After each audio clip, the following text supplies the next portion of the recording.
Sir Vijayasai Reddy గారు ఏమైనా బీజేపీలోకి వచ్చే అవకాశం ఉందా సార్? ఆయన మాటలు వింటుంటే అటు మల్లుతున్నట్టు అంటారు చాలామంది, నిజమా లేక ఆయన వ్యవసాయదారు ఒక రైతుగానే మిగిలిపోతారా? విజయసాయి రెడ్డి గారితో నాకు సంబంధాలు ఉన్నాయి. అంటే ఈ రోజున ఎక్కువ సంబంధాలు లేవు, కానీ అప్పుడప్పుడు మాట్లాడడం మాత్రం ఎక్కడైనా ఫంక్షన్లో కలిసినా ఫోన్లు చేసేంత కూడా లేవు, కానీ అప్పుడప్పుడు మాట్లాడడం అయితే జరిగింది.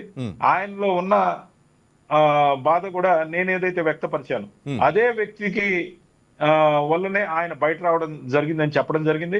దాంతోపాటు ఒకవైపు నిర్వేదం, ఒకవైపు నేనెందుకు కామ్గా ఉండాలనే ఆలోచన రెండు ఉన్నాయి.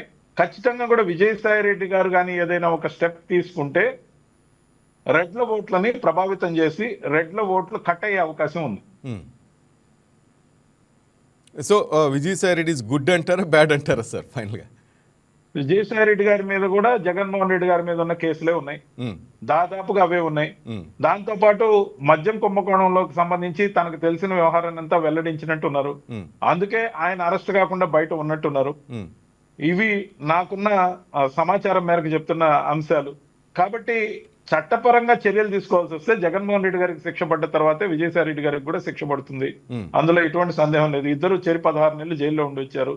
చట్టపరంగా చర్యలు తీసుకొని వాళ్ళ ఎబిలిటీ టు కంటెస్ట్ అనేది లేకుండా పోతే చెప్పలేం, కానీ విజయసాయి రెడ్డి గారు ఒక వేదిక పెట్టి ఏదో చేసే కార్యక్రమాలు ఏమైనా చేస్తారేమో అని అయితే నాకు మాత్రం కొన్ని అనుమానాలు ఉన్నాయి.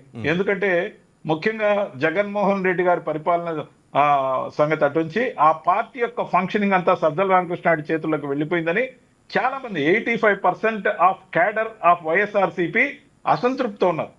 వాళ్ళకి సరైన ప్లాట్ఫామ్ లేదు. కాబట్టి ఏదైనా ఒక వేదిక తీసుకుంటే దాంట్లో ఒక మొక్క కనీసం 30% 40% విజయసాయి రెడ్డి గారి వైపు వచ్చే అవకాశం అయితే ఉంది.